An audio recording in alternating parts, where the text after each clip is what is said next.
রাজনীতিতে মুষ্টিমেয় ধনীর প্রভাব দেশের গণতন্ত্রকে হুমকিতে ফেলছে বলে সতর্ক করেছেন প্রেসিডেন্ট জো বাইডেন। বুধবার ওভাল অফিস থেকে বিদায়ী ভাষণে বাইডেন বলেন, ধনীরা আমেরিকার রাজনীতিতে দাপট দেখাচ্ছেন। তাদের ক্ষমতা নিয়ন্ত্রণ করা না গেলে পুরো গণতান্ত্রিক ব্যবস্থাই হুমকিতে পড়ে যাবে।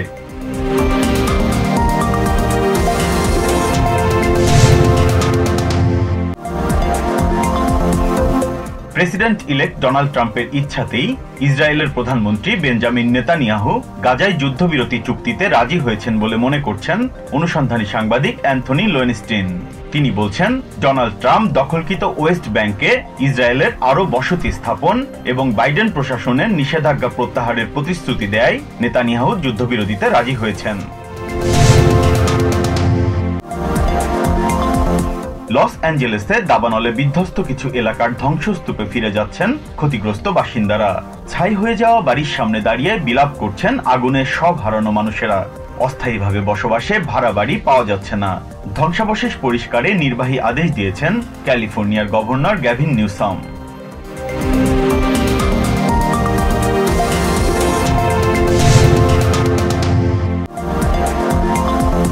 নিউ ইয়র্ক সিটির মানসিকভাবে অসুস্থ গৃহহীনদের পুনর্বাসনে ব্রিজ টু হোম প্রকল্পের ঘোষণা দিয়েছেন mayor Eric Adam. Governor Kathy হোকুলের $1 বিলিয়ন বরাদ্দের ঘোষণার পর এই উদ্যোগ নিলেন মেয়র। $650 মিলিয়ন এই প্রকল্পের আওতায় ভুক্তভোগীদের চিকিৎসা, খাবার ও বাসস্থানের ব্যবস্থা করা হবে।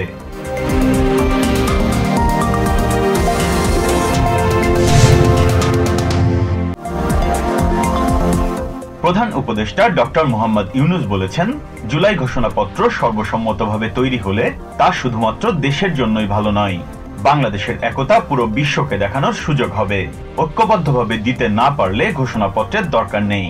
বৃহস্পতিবার ফরেন সার্ভিস একাডেমিতে সর্বদলীয় বৈঠকে একথা বলেন ডক্টর ইউনুস।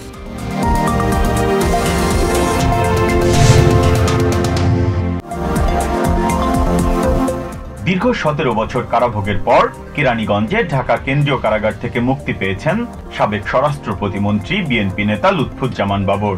এ সময় সমর্থক ও বিএনপি নেতাকর্মীরা তাকে ফুল দিয়ে বরণ করে নেন। এরপর বিএনপির প্রতিষ্ঠাতা জিয়াউর রহমানের সমাধিতে ফুল দিয়ে শ্রদ্ধা জানান বাবর।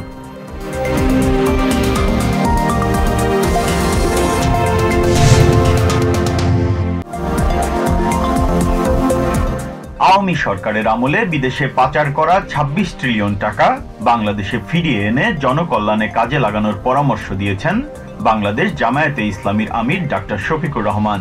বৃহস্পতিবার মাগুরার নোমানী ময়দানে আয়োজিত কর্মী সভায় অংশ নিয়ে তিনি বলেন, জামায়াতে ইসলামের নেতৃত্বে আগামীতে একটি সাম্যের বাংলাদেশ গঠন করা হবে।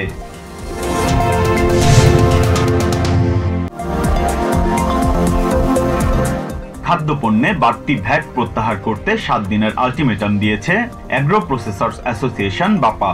বৃহস্পতিবার ঢাকা ক্লাবে সংবাদ সম্মেলনে এই দাবি জানান বাপা সভাপতি এম এ হাশেম।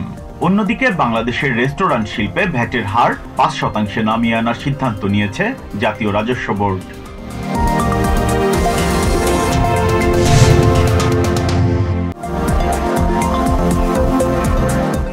সম্প্রতি সেনেগালের প্রেসিডেন্ট বাসিরু দিউমায়ে ফায়ে 2025 সালের মধ্যে দেশটিতে বিদেশি সামরিক ঘাঁটির কার্যক্রম বন্ধের ঘোষণা দেন, যার প্রেক্ষিতে দেশটি থেকে ফ্রেঞ্চ সেনাবাহিনী তাদের সেনা সদস্যদের প্রত্যাহারের সিদ্ধান্ত নিয়েছে।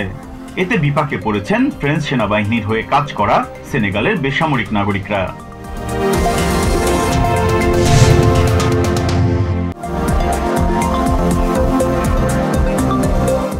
বিপিএল এর ঢাকা ক্যাপিটালসকে 8 উইকেটে হারিয়ে চট্টগ্রাম পর্ব শুরু করেছে ফরচুন বরিশাল। বৃহস্পতিবার প্রথমে ব্যাট করে বরিশালকে 140 রানের টার্গেট দেয় ঢাকা। জবাবে তামিম ইকবালের 50 আর ডেভিড মালানের 49 রানে ভর করে 4 ওভার হাতে রেখেই জয় নিশ্চিত করে বরিশাল।